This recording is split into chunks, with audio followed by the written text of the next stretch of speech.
Madame, Monsieur, bonsoir et bienvenue au 19h de ce 29 juillet à la une de l'actualité. Le président de la République, Al-Majid Tebboune, a reçu hier un appel téléphonique de son frère Mohamed Ould Cheikh Al-Ghazouani, le président de la République islamique de Mauritanie, pays frère.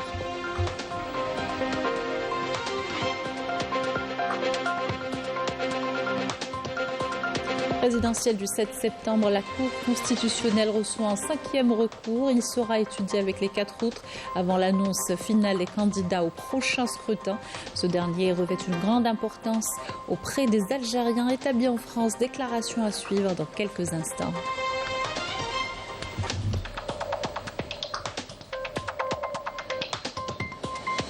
Nous parlons innovation et recyclage avec une start-up algérienne qui propose une solution de collecte de certains déchets ménagers. Il suffit de trier et cliquer. Reportage dans ce journal.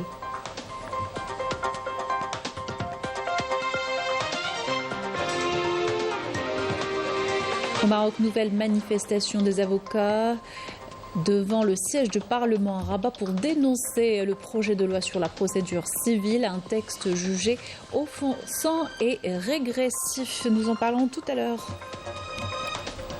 Bienvenue à tous, heureuse de vous retrouver. Je vous disais en titre, le président de la République, Al-Majid Tebboune, a reçu hier un appel téléphonique de son frère Mohamed Ould Cheikh Al-Ghazouani, le président de la République islamique de Mauritanie, pays frère. Les relations fraternelles liant les deux pays et les moyens de les renforcer dans tous les domaines au service des intérêts des peuples algériens et mauritaniens ont été évoqués lors de cet appel. Présidentielle du 7 septembre, un 5e recours a été déposé hier soir auprès de la Cour constitutionnelle après la notification de l'autorité des élections. Il sera examiné à l'instar des 4 autres dossiers déposés par les prétendants à la candidature rejetée par l'ANI. La réception des recours se poursuit selon le délai imparti, annonce la Cour constitutionnelle. Le prochain scrutin revêt une importance capitale pour les Algériens à l'intérieur et l'extérieur du pays. Je vous invite à écouter ce qu'en pensent des membres de la communauté établie en France. On écoute. Déjà, en tant que chef d'entreprise et chercheur et un vécu, je suis père et grand-père pratiquement de plus de 35 ans ici en France. Pour moi, c'est un minimum, de responsabilité citoyenne. L'élection présidentielle algérienne a toute sa place dans cette citation. C'est le plus grand et plus important scrutin. Choisir un homme ou une femme qui dirigera, engagera et défendra le pays, en national et à l'international, reste pour chaque Algérien un critère majeur de confiance. Le président élu sera le garant de l'indépendance algérienne, conformément au serment de novembre 1954. Il inspirera à l'international une politique de défense des causes justes et des peuples opprimés. Alors pour moi, la population algérienne qui vit justement à l'étranger a la possibilité de s'exprimer. C'est ça qui est important, c'est-à-dire que les élections, on peut voter de n'importe quel endroit du monde. Donc c'est vraiment la démocratie qui s'exprime le plus largement possible. Dans l'actualité, le général-major Mohamed Salah Ben Bicha, secrétaire général du ministère de la Défense nationale, a reçu ce lundi en audience au niveau du siège du ministère de la Défense nationale son Excellence Yu Ki-jun, l'ambassadeur de la République de Corée en Algérie. Précise le communiqué, les deux parties ont tenu à l'occasion des discussions bilatérales portant sur les domaines d'intérêt commun et ce en présence du directeur des fabrications militaires et des cadres généraux du MDN, ainsi que des membres de la délégation qui accompagnent l'ambassadeur. À l'issue, les deux parties ont échangé des présents symboliques.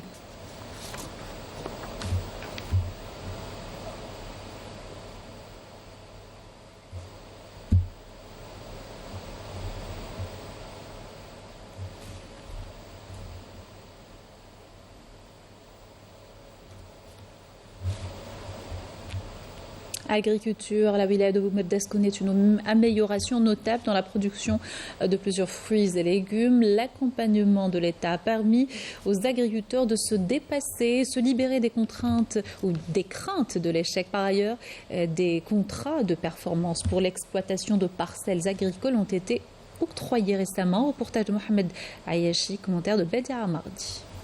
Restée en jachère pendant plus de 20 ans, cette terre est aujourd'hui verdoyante grâce aux efforts de ML qui n'a lésiné sur aucun moyen pour atteindre ses objectifs.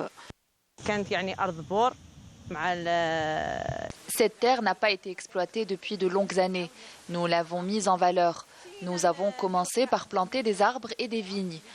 Notre production a atteint les 200 quintaux par hectare. Nous pouvons atteindre de bien meilleurs résultats si nous avions plus de moyens, notamment l'eau.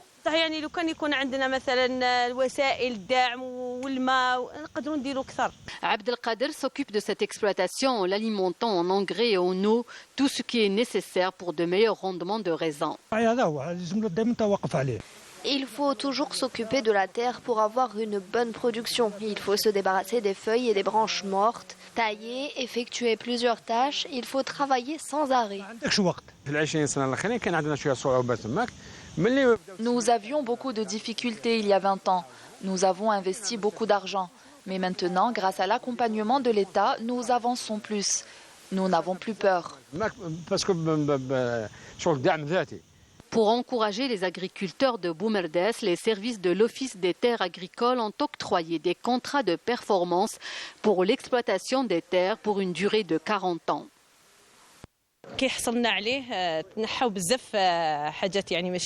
Nous sommes plus à l'aise avec ces contrats de performance car nous sommes tranquilles et cela nous permet de travailler davantage. Ce contrat de performance individuelle nous permet entre autres de nous rapprocher des banques.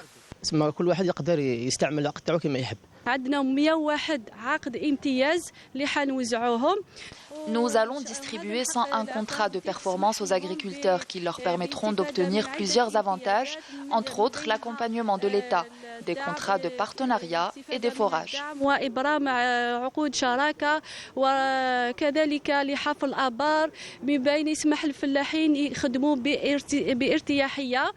À travers les contrats de performance octroyés aux agriculteurs, l'État entend booster le secteur agricole pour en faire une locomotive du développement économique. L'industrie agroalimentaire également bénéficie de l'intérêt des autorités. À Tarf, par exemple, on s'attend à une récolte de plus de 4 millions de quintaux de tomates destinées à la transformation. Cela est dû essentiellement aux facilitations octroyées et les efforts de sensibilisation auprès des professionnels de la région. Selma Khiwani, Rina Lorari. Avec près de 5000 hectares dédiés à la culture de la tomate industrielle et un rendement de 800 quintaux par hectare, les responsables du secteur agricole tablent cette saison sur une récolte prévisionnelle de 4 500 000 quintaux de tomates destinées à la transformation. L'État nous a beaucoup aidés, notamment pour le forage des puits, la réalisation des canalisations et le raccordement à l'électricité des périmètres agricoles, ce qui a favorisé l'obtention de récoltes abondantes. La tomate est excellente cette année, tant en rendement qu'en qualité. Le soutien de l'État a permis aux exploitants d'accroître leur production et d'étendre les surfaces dédiées à la tomate. Nous avons atteint l'autosuffisance en matière de tomates industrielles. Cela fait 3 ans que nous avons arrêté l'importation. Tous nos produits sont 100% algériens.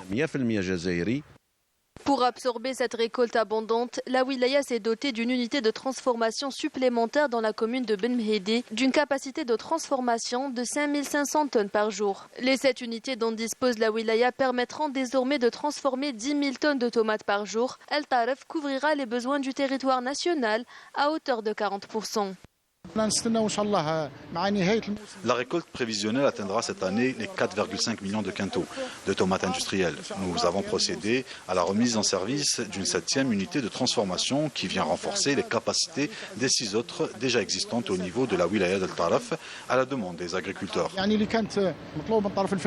Cette abondance est le résultat du plan adopté par la direction des services agricoles de la wilaya, englobant des sorties de sensibilisation sur le terrain et la formation des agriculteurs à la maîtrise de l'itinéraire technique et aux nouvelles méthodes d'irrigation et de traitement phytosanitaire. Objectif, organiser la filière et aller vers l'export. Zoom à présent sur cette start-up algérienne dans le domaine du recyclage. Avec une idée simple et citoyenne, les porteurs de ce projet proposent une solution de collecte de certains déchets ménagers. En plus de participer à la préservation de l'environnement, les adhérents peuvent obtenir des avantages. Il suffit de faire un tri et cliquer, nous explique Yassine Hamdi dans ce reportage. Faites un geste et on s'occupe du reste. C'est le slogan de cette start-up qui s'est distinguée en remportant des prix nationaux et internationaux pour son travail dans le domaine écologique. Le recycler est né d'une initiative visant à préserver l'environnement en Algérie. Après le succès de la phase pilote, nous nous sommes distingués en remportant des prix régionaux et internationaux.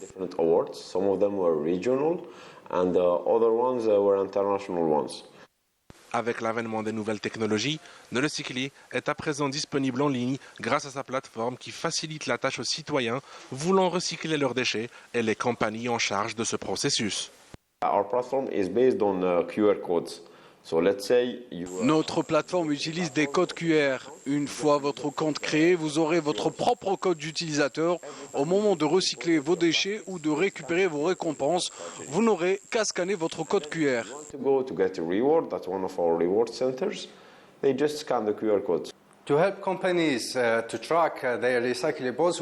Pour faciliter la traçabilité des déchets recyclés, nous avons créé EcoTracker. C'est un outil numérique qui permet aussi de connaître l'impact écologique de ces déchets recyclés. Aujourd'hui, plus de 50 compagnies à Blida et Alger utilisent EcoTracker et nos solutions de recyclage.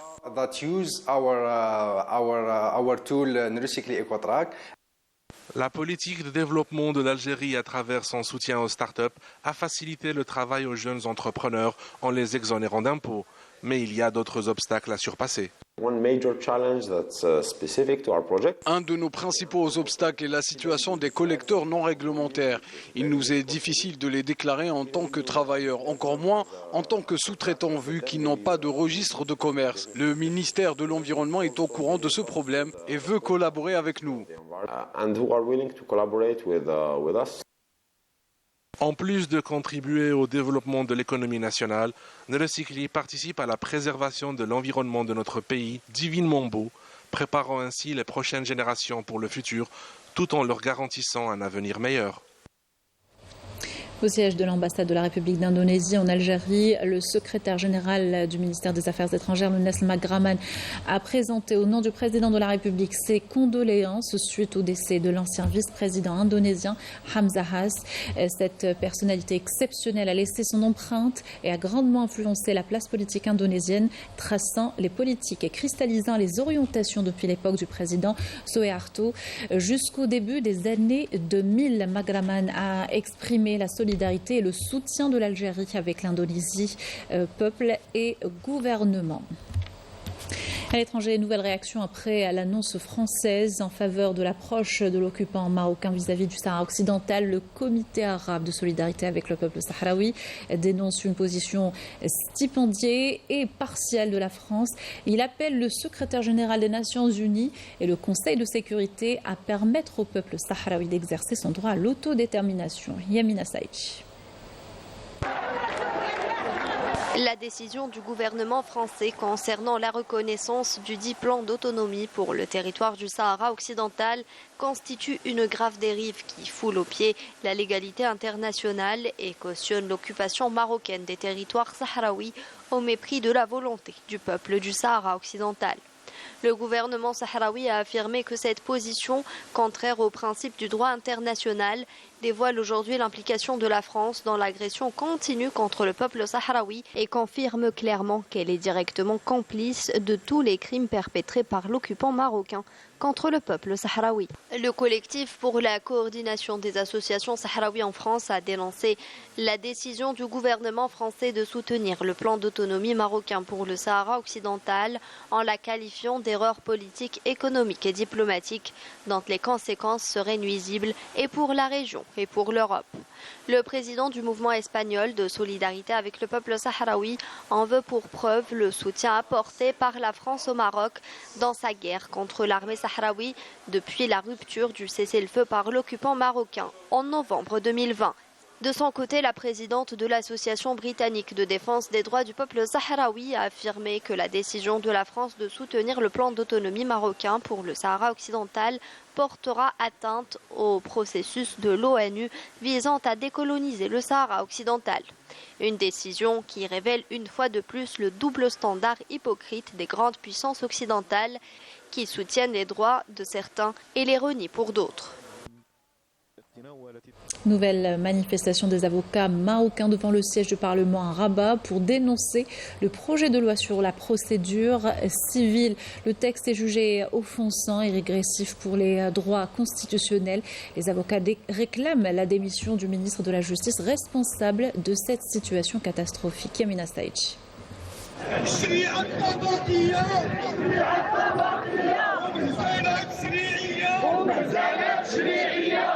Sous un soleil de plomb, les avocats marocains ont envahi l'esplanade devant le Parlement, réclamant le réexamen du projet de loi sur la procédure civile, jugé offensant pour l'intelligence collective des maîtres du barreau.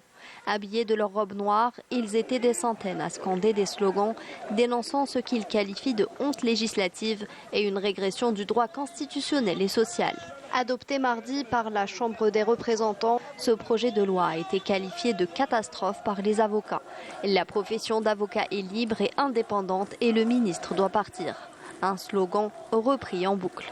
Hakim Bakar, avocat à Knitra, a décrit cette manifestation comme une marche historique contre une législation injuste, contraire à la Constitution et révélatrice des injustices sociales subies par les Marocains. Le président du syndicat des avocats du Maroc a quant à lui dénoncé une régression juridique, notamment à travers l'introduction de dispositions qui lient le droit d'accès à la justice à des montants financiers, créant ainsi une discrimination financière entre citoyens et une atteinte à leurs droits fondamentaux. Le gouvernement, par le biais du ministre de la Justice, défend bec et ongle le dit projet, ignorant totalement les revendications des soldats de la justice, qui semblent déterminés à maintenir la pression pour que leur voix soit entendue et respectée pour garantir les droits constitutionnels des citoyens. À Gaza, l'armée d'occupation sioniste poursuit son attaque génocidaire. 3 massacres ont été commis ces dernières 24, tuant 39 Palestiniens et en blessant 93 autres. Des milliers de Palestiniens se retrouvent de nouveau sans abri sur les routes. Selon l'ONU, 9% de la population de Gaza a été déplacée au cours de la seule dernière semaine. Sur le plan diplomatique, les négociations sont au point mort. Le Hamas accuse le Premier ministre sioniste de retarder un accord de cessez-le-feu en posant de nouvelles conditions. Au Venezuela, réélection du président sortant Nicolás Maduro à la tête du pays pour un troisième mandat. Maduro a obtenu 51,20% des suffrages, a annoncé le Conseil national électoral peu après minuit hier. Le candidat de l'opposition Edmundo González Urrutia, lui, a fait un peu moins de 44%. Les sportifs algériens peuvent compter sur le soutien de notre communauté en France. L'emblème national était à chaque fois présent dans les gradins pour la dose d'émotion qui transcende, comme l'a si bien décrit Mourtar Hamani. L'emblème national présent en force dans les plus grandes manifestations sportives mondiales, c'est désormais une réalité à laquelle il faudrait s'y faire. Les athlètes algériens sont dans toutes les arènes des Olympiades bercées par le fameux Loin Toutri, vive l'Algérie.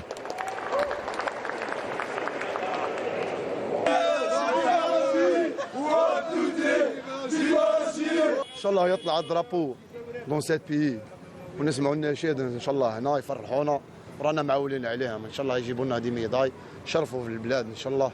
ان شاء الله يربحوا كامل لي زالجيريا في لاتريتيزم. 1 2 3 فيفا l'Algérie. 1 2 3 viva l'Algérie. Et il suffit de diriger son regard vers les tribunes et vous avez cette dose d'émotion qui vous transcende pour donner le plus de vous-même. Car naître algérien et l'être constitue une force sans limite et qui est notre raison de vivre.